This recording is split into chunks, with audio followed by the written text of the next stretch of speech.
Hello guys! For today's video, gagawa tayong lava crinkles. Easy to make lang ito guys. So, let's start. In a bowl, mag-add lang tayo ng 1 1/4 cup ng brown sugar. Tapos, dalawang whole eggs.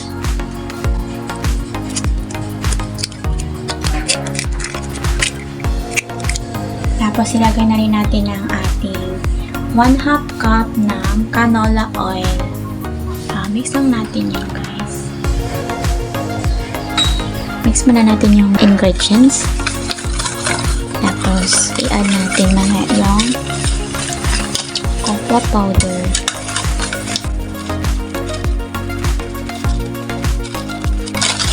Wire-wise lang din gagamitin ko nito, guys. Hindi na tayo gagamit ng electric mixer. Wire-wise lang.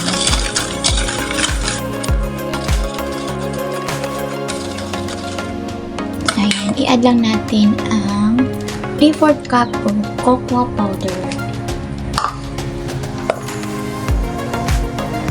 Add na rin natin ang ating 1/4 teaspoon ng baking powder.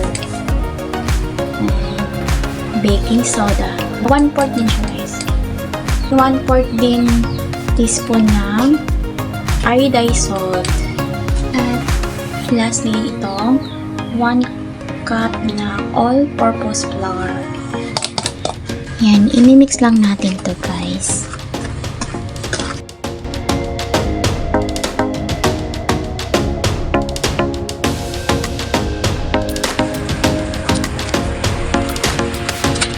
Gamit na ako ng spatula kasi mahihirapan na tayong maghalo.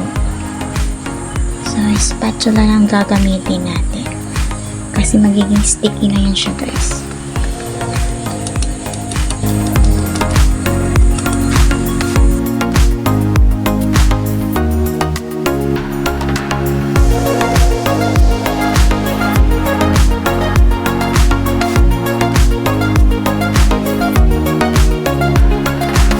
So, ayan. Pwede na tayong mag-mold niyan. Ayan, okay na yan siya guys. Ganyan yung texture niya. I-mold na natin siya. Yan, sa ating mold guys, maglalagay na tayo ng cupcake liner. 3 ounce din guys. So, ilagay lang natin siya.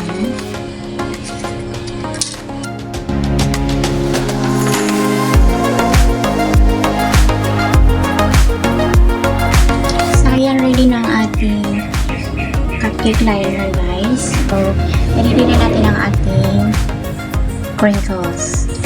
So, yan guys, may dalawa tayong sugar. Ito yung powder sugar. At ito naman yung granulated sugar. Dalawa ang sugar na isasasaw natin dyan guys. At ito naman yung kaninang ginawa natin. So, gagamit lang ako nitong 1 tablespoon na scoop para even yung laki na guys. So, i-scoop ko lang to. Wait. Tabi lang natin. I-scoop lang ako nito. Yan, naka-gloves na ako guys kasi ayokong nisi kasi siya. Ayokong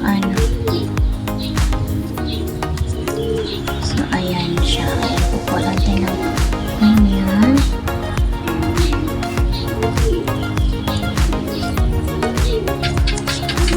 Tapos, i-bowl lang natin. Gawin lang natin bowl. Ayan, bowl lang natin.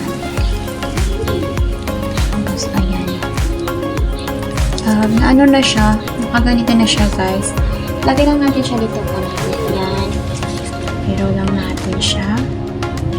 Hindi naman siya masyadong basta na lang siya, na-coat lang siya. Kasi para hindi masyadong masyadong matamis. Tanggalin lang natin yung ang purpose nito guys, kaya niro-roll pa dito sa granulated sugar para kumapit itong itong powder sugar. Pag naluto na siya, hindi maalis yung powder. Andun pa rin yung design ng crinkles. So, ayan lang siya guys. Pag na-coat na siya. Tapos, lagay lang natin to sa dito sa mold natin. Yan, dyan lang. Ganyan lang guys. Papatay ulit ng isa pa. Yan, ulit-ulit lang siya guys. Ganun lang gagawin natin. Magamit na ako nitong itong scoop na 1 tablespoon para tapos i-coat lang siya dito sa powder sugar.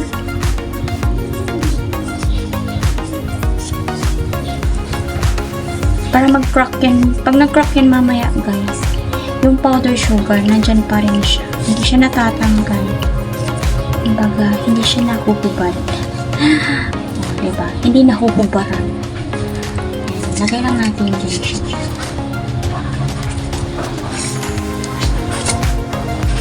Ano lang, ulit-ulit lang siya guys. Ulit-ulit lang siya gawin. Coat lang. Coat sa granulate na sugar.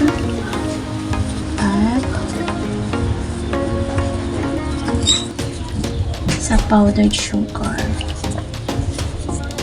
Ang purpose ng powdered sugar guys, di ba usually yung mga crinkles may para siyang puti-puti pag naluto na siya.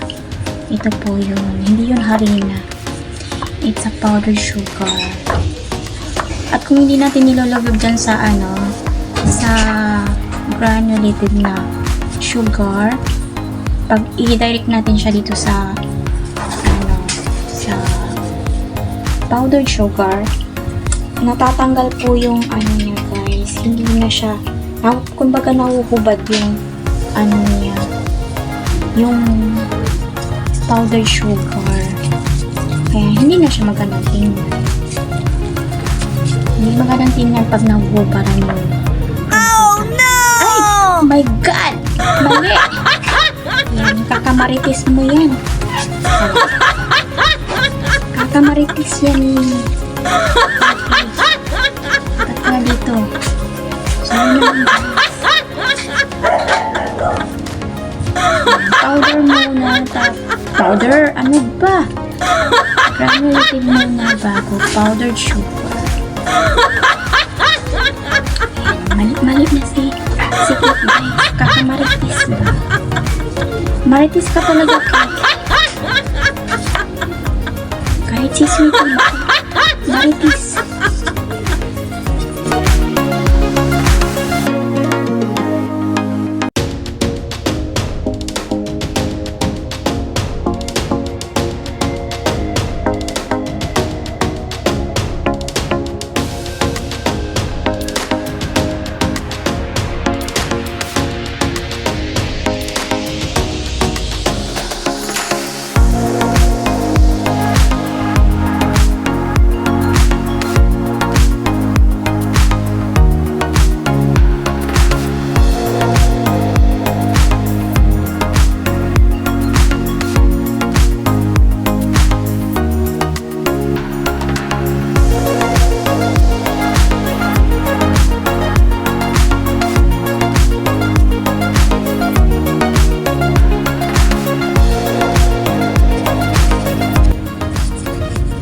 Pero pag kakainin lang naman, kahit huwag mo nang i-scoop.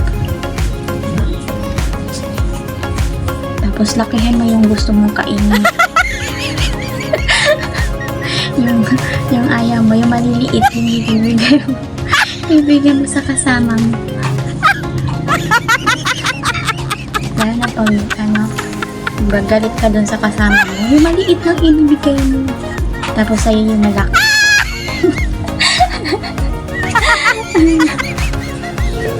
Kaya pag yung pangbenta guys, kailangan ipantay mo kasi magre-reklamo yung hindi binibili. Ay, bakit ito malaki? Bakit ito maliit? Hindi pantay. Ay, dapat may scoop para even yung laki.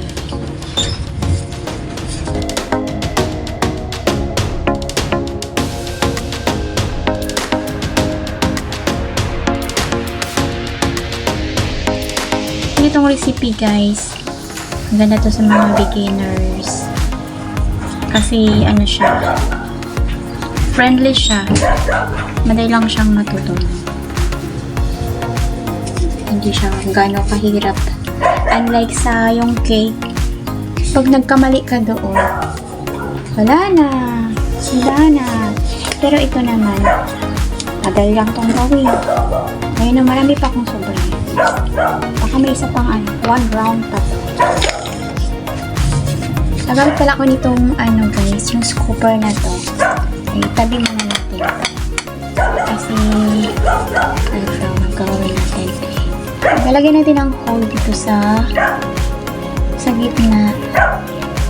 Lalagyan natin ang hole para yan sa lava mamaya.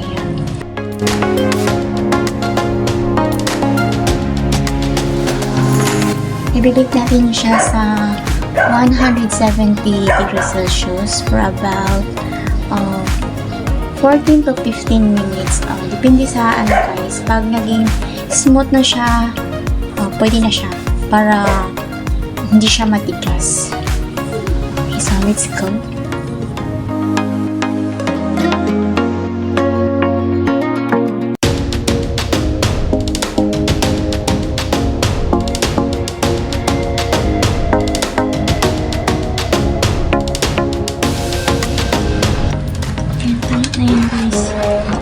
Luto na yan guys. Luto na. Luto na siya.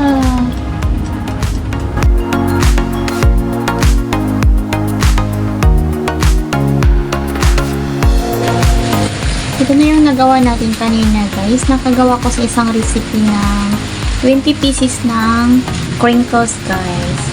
So ayan na. Cool down na ito guys. So dito na tinalagay yung chocolate para magiging lava crinkles. So, lalagay